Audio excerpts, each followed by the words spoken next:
إذاعة جمهورية مصر العربية من القاهرة.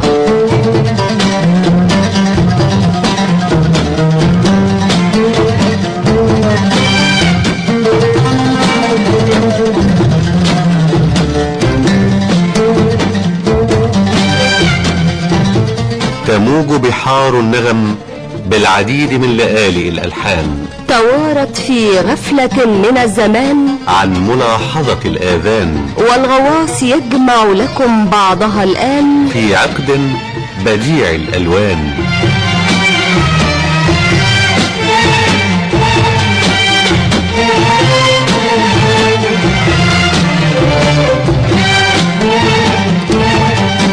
غواص في بحر النغم.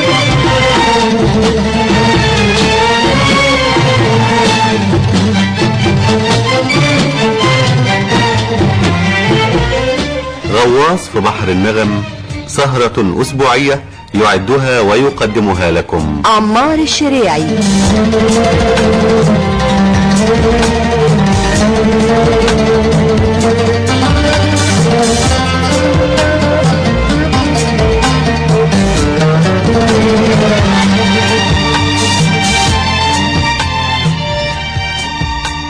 أصدقائي المستمعين، أهلا ومرحبا بكم وحلقة جديدة من حلقات برنامج غواص في بحر النغم. حلقة نستمع فيها، ندقق، نبحث ونتأمل. أصدقائي، دي أول حلقة بسجلها بعد رجوعي من لفة طويلة، والحقيقة يعني كان لازم اقول كده، وان كان يعني بياخد البرنامج شوية في اتجاه شخصي، لكن يعني غصب عني، لانه لقيت وانا راجع من حبكم ومن تقديركم ما اضطرني خجلا وحياء اني اقول الكلمتين اللي انا بقولهم دول. انا بشكر كل الكم الفظيع الحقيقة من الجوابات والتلغرافات اللي اتبعتت بتقول لي مبروك. أشكركم كلكم، وإن شاء الله دايما أظل ويظل البرنامج عند حسن ظنكم. من ناحية تانية الحقيقة بشكر كل الإخوان اللي قدموا مساعدات ليا وللبرنامج وأنا مسافر. بشكر يعني على أخص بالذكر الحقيقة أخونا من التنسيق أيمن فتحي، ومهندسنا الدائم علي حسن، والصديق الإذاعي عمر بطيشة، كل الحقيقة اللي سهل مهمة نقل البرنامج، لأن أنا كنت ببعت الحلقات الحقيقة بسجلها وأنا بره وببعتها على شرايط هنا، وكانوا يعني بيذللوا كل العقبات في سبيل إنه البرنامج يطلع في ميعاده. والحمد لله ربنا بيض وشنا معاكم وما تعدتش حلقات كتير، يمكن هي حلقة العيد بس اللي اتعادت، ودي ما لحقتش ابعتها الحقيقة. ف بشكركم، ونبتدي سوا حلقة النهاردة. كنا اتفقنا او قلنا قبل كده انه نخصص حلقة باعتبارنا بنغطي اعمال موسيقارنا الراحل استاذ محمد عبد الوهاب، وبرضه على السيرة. يعني معلش في جوابات قالت مش انت زودتها شوية، يعني انت غطيت وعملت تغطية كافية، وكان ممكن انه ده يتم في حلقات متعددة مع بقية ما يقدم في البرنامج او من اعمال المؤلفين والملحنين الاخرين ولمطربين اخرين. الحقيقة انا مش شايف انه ده كفاية، يعني انا شايف ان ينبغي تكريما للرجل وتكريما للريادة وتكريما للموهبة وتكريما لحق ده كله علينا ان احنا نكمل هذا المشوار مع استاذنا كلنا، استاذ كل الاجيال اللي حضرها وعاصرها لحد الجيل الحالي، ويمكن اجيال كتيرة ستأتي بعد كده. فالحقيقة مش شايف انه حتى ده يوفي حقه، وانما هو نقطة ضوء صغيرة جدا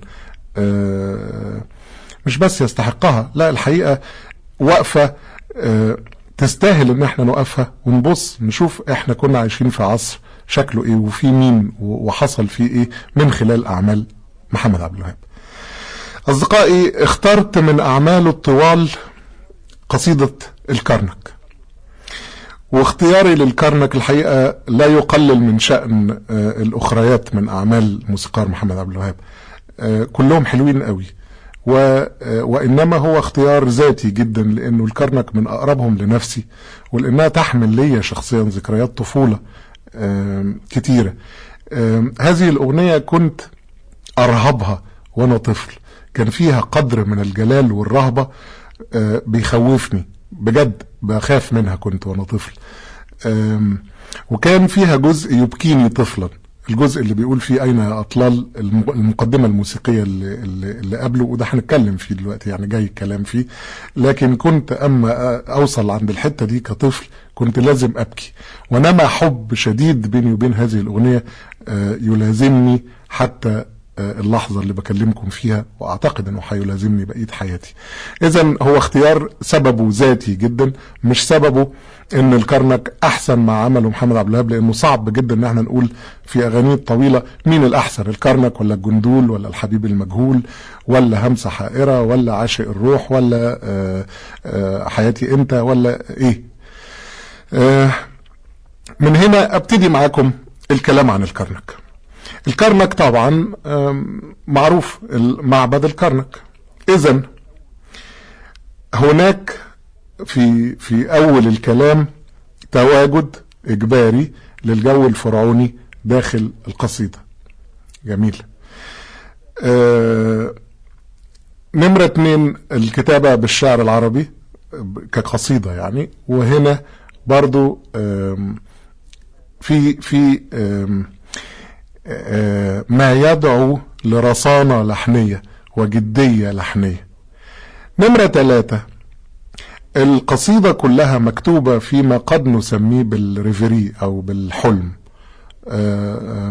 وهو حلم يقظة في غالب الأمر، ما هوش حلم نوم يعني. ومن أول القصيدة الشاعر بيقول هذا الكلام ده، بيغلف الجو العام بشكل رومانسي، معالمه واضحة جدا على اللحن. نمرة 4 هذه القصيدة من أكثر قصائد عبد الوهاب تعبيرية، ومن أكثرها بحثا عن الكلمة ومعناها. يعني مثلا نضرب مثال صغير كده، وهفة، أول ما بتيجي كلمة هفة دي فبنشوف الكمانجات بتعمل حركة اسمها تريمولو أو ترعيش بالقوس على الوتر. هذه الحركة بتدي مع كلمة هفة إحساس بالرغبة الشديدة، بالحماس، حتى بالحركة أكاد أقول. على مدى أغنية الكرنك هنلاحظ هذا الكلام برضو. في الجزء الأخير هنلاحظ من أول ذلك الطائر مخضوب الجناحي يسهد الليلة بآيات الصباحي، هنلاحظ انه المزيكا نشطت. على العموم مش عايزين نسبق الاحداث، وتعالوا نبتدي مع الكرنك حتة حتة. طبعا كلنا سمعنا الكرنك كتير، ومش هتزعلوا قوي لو قطعنا داخل الاغنية او قسمنا الاغنية الى مناطق تحليلية تسهل علينا هذه المهمة الصعبة. يلا ربنا يقدرنا. بتبتدي الكرنك بالاوركسترا كامل، وهنا الاوركسترا برضو على فكرة تاريخ تسجيل الأغنية مكتوب على الشريط، وده من المفاجآت الظريفة. تاريخ 7 يناير 1941، يعني 50 سنة من النهاردة، ونقول 6 أشهر تقريبا، 50 سنة ونص.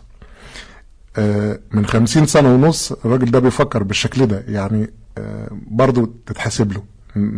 لو بصينا شوية ودققنا شوية هنلاقي انه اللي بنقوله دلوقتي ده هو فكر فيه من 50 سنة، وان ما كانش فكر فيه فعمله بفطرته من 50 سنة، وفي الحالتين الحسبة بتاعته معاه.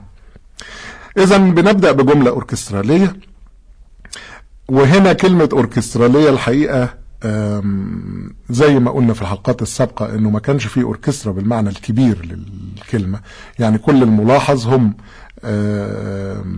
آلات الوتريات، ومنها وفيها نقص كبير، يعني كم كمان يمكن 6 7 8 بالكتير المسجلين، وتشيلو، مفيش باص. لما بنسمع ايقاع بالباص اللي هو زي البوم بوم بالنغمة يعني، ده بيكون عازف التشيلو عزف بالصباع او بيتزيكاتو يعني، ما بيستعملش القوس في الحالة دي، بيعمل رتم بصباعه. اذا بنبدأ مع الاوركسترا جملة عريضة ووقفة وقانون ترم، والجملة بتتكرر ووقفة وقانون. ليه؟ لتغليب الجو الحالم، لتغليب الجو الرومانسي. القانون في لما بيعمل خطات صغيرة او ضربات صغيرة بيدي انطباع بمرور زمن، عامل زي الساعة او زي دقة القلب او زي شيء بيدق، شيء بيعدي وبيفوت. انطباع زمني، انطباع في نفس الوقت كمان رومانسي جدا. ثم تفجر اوركسترالي اللي هي الجملة تا تا تا تا تاريدا تاريدا. دول كل ده معمول في اطار الحر او الفالت. يعني ايه؟ يعني اشارة فقط ومفيش رتم ملعوب. الرتم موجود ولكنه محسوس غير منفذ، الى ان بيجي لنا الريتم بتاعنا اللي هو تم تم تم تم تم تم تم تم، اللي هي عليه الجمله بتاعت ترم ترم ترم ترم تي تا تارارا. ده جميل. الوحده الزمنيه 4 عدات، 4 من 4 يعني 1 2 3 4 1 2 3 4 ماشيين كده. لكن خلوا بالكم النقطه بقى، انه شوفوا الغنوه طولها قد ايه. التواجد الريتمي المشاخ العياه بتاعنا بتاع اليومين دول ده ما كانش مشكلة بالنسبة للملحن. يعني كان ممكن يعمل اجزاء حرة كتير جدا بمزاجه وبخياله والناس سمعاه ومفيش مشكلة. احنا دلوقتي الواحد فينا لو ريح دقيقة ولا حاجة يقول لك لا الغنوة تنام مني. مش عارف ايامهم يعني كانت الغنوة ما بتنامش ليه، ولا كان المستمع هو اللي كان كده، ولا يعني قضية نناقشها يمكن في وقت تاني في حلقة اخرى. لكن على الاحوال هو ده اللي كان حاصل. طيب، هل غفل محمد عبد الوهاب عن تحقيق الجو الفرعوني؟ الحقيقة لا. صحيح ان المقام اللي بنبدأ منه هو مقام الكورد، لكن خلوا بالكم بقى من الحكاية دي. داخل هذا المقام وعن طريق تجاهل التحويلات الصغيرة، النص تون يعني. فكده احنا ما اتكلمنا عن انه في تون كامل اللي هو البعد بين صباعين بيض في البيانو، الدو والري مثلا، وقلنا انه الصباع الاسود اللي في وسطهم ده هو نص التون او نص المسافة. طيب، تجاهل انصاص الاتوان خلى عبد الوهاب يخلق داخل مقام الكرد السلم الخماسي اللي كان بيستعمل ايام الفراعنة. اذن نجح من داخل مقام شرقي انه يخلق هذا الجو الفرعوني اللي بنعذره فيه لقلة الاوركسترا، وان كان باين جدا قصده، واضح جدا استعماله للسلم الخماسي داخل مقام الكرد، بيوضح جدا رغبته في انه يخلق جو تاريخي، جو زي ما قلنا فرعوني. بتنتهي المقدمة الموسيقية بالتسليم، والتسليم هو مدخل الأغنية، هو الحتة اللي الملحن بيقول للمطرب اتفضل غني، اتفضل قول. يعني بيمهد له، بيوصله لأعلى مراحل السلطنة قبل ما يغني. والتسليم هنا طريقته ظريفة جدا. بتتقال نفس الجملة، بتتكرر صحيح، لكن بتتكرر مرة من فوق ومرة من تحت. يعني مرة من العالي ومرة من القرر، مرة من الحاد ومرة من الغليظ، وثم تكرر مرة تالتة من الغليظ. أصدقائي، نسمع سوا مقدمة الكرنك.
قبل ما استرسل، اتصور والله جاياني نفس حالة الرهبة اللي دايما بتجيني وانا بسمع الغنوة دي. مش فاهم يعني ايه، الواحد ما بيكبرش ولا ايه؟ كنت عايز اكلمكم على حكاية. برضو ناس كتير بتسألني ليه الوش اللي حاصل مثلا في غنوة زي دي، ايه الموضوع بالظبط؟ الغنوة دي اولا مسجلة من على مسرح معهد الموسيقى العربية اللي كان في شارع رمسيس، اللي كانوا بيقولوا عليه معهد فؤاد.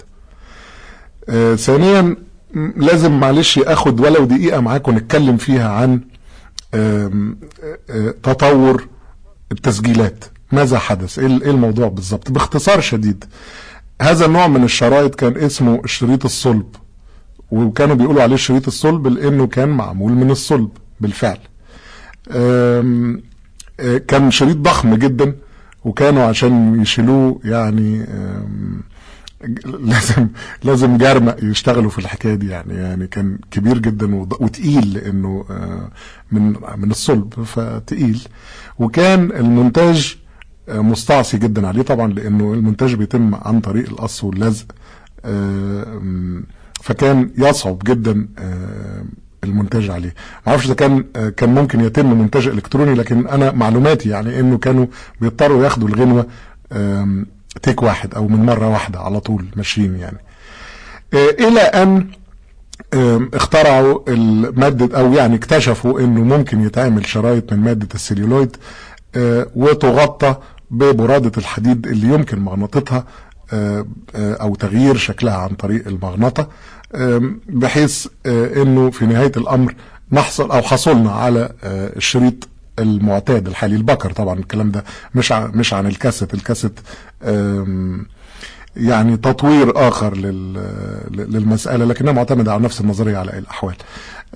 ده طبعا سهل المهمة وخلى الشريط زي ما انتم شايفينه او عارفين شكله، وفي نفس الوقت ادى الى اختراع فنون زي المونتاج مثلا. والمونتاج فن، وفن جميل قوي، اللي الشاطر فيه بيعمل حاجات في منتهى الغرابة يعني.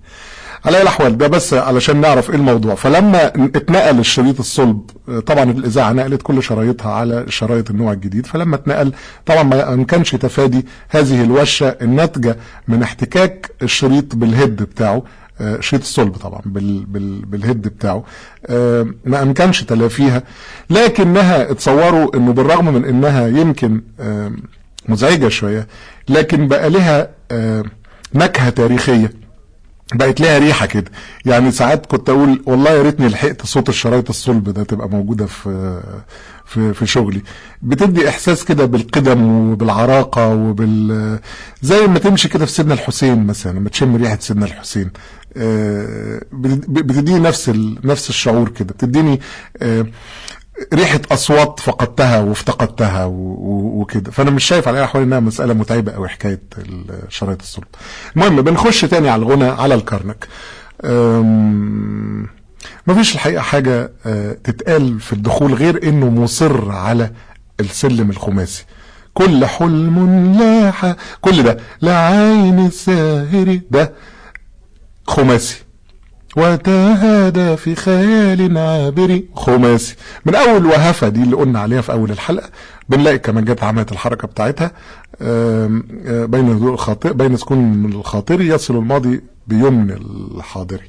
واضح طبعا من اول الكلام ان احنا مع حلم، مع رؤية، مع تصور يربط الماضي بالحاضر. يعني الراجل قاعد قدام الكرنك قدام المعبد، و ربط مجازي ما بين ما كان وما هو كائن. يصل الماضي بيمن الحاضري. وبنكمل الى ان بنقول طاف بالدنيا شعاع من خيالي حائر. الجملة دي خلوا بالكم بقى من ايه. بصوا بقى، طاف بالدنيا شعاع. شفتوا التقسيمة؟ هي القراية الأصلية طاف بالدنيا شعاع، ما فيهاش طاف بالدنيا شعاع من خيالي. ليه بقى المطاط دي؟ عشان خاطر عيون طافة، عشان كلمة طافة، عشان يحدث هذا الطواف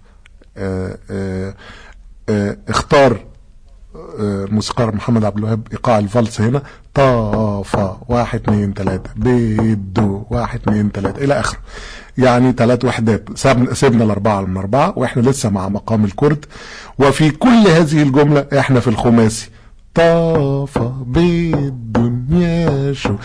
هتلاحظوا ملاحظه انه لما بقول خماسي هتلاقوه قريب من الموسيقى السودانيه مثلا، لان الموسيقى السودانيه مبنيه في اساسها على السلم الخماسي. يعني الموسيقى العربيه او نقول ايه، هما وموريتانيا وبعض مناطق الخليج بيستعملوا السلم الخماسي. اشتغلت الحان كويتي فيها استعمال كتير للسلم الخماسي. فالمهم يعني هنفتكر احنا بيها الموسيقى السودانيه، الى ان بيقول من خيالي حائر ويقف. المزيكا تقول تارارارا، تدينا الحيرة، تدينا التردد ده. يسأل عن سر الليالي، يا له من سرها الباقي ويالي. من اول كلمة لو عتوا الشادي دي او حاجة ووهم الشاعري، من هنا بنخش على بيات النوى. احنا كنا كرد النوى او كرد الصول وبقينا بيات الصول. اصدقائي نكمل من البداية لحد ووهم الشاعري. حال عين الساهر وتهادى في خيال عابر وهفى بين سكون الخاطر يصل الماضي يصل الماضي يصل الماضي يصل الماضي بيمن الحاضرين.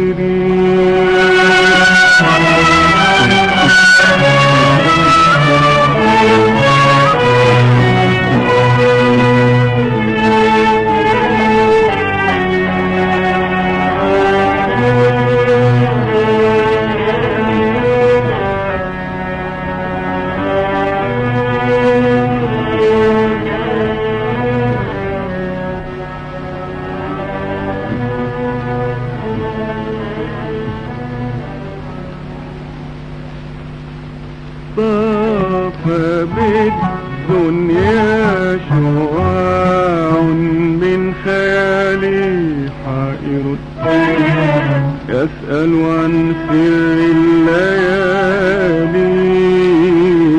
طاف بالدنيا شعاع من خيالي حائر يسأل عن سر الليالي. يا له من سرها الباقي ويلي لوعة الشادي ووهم الشاعري. طاف بالدنيا شعاع من خيالي حائر يسأل عن سر الليالي.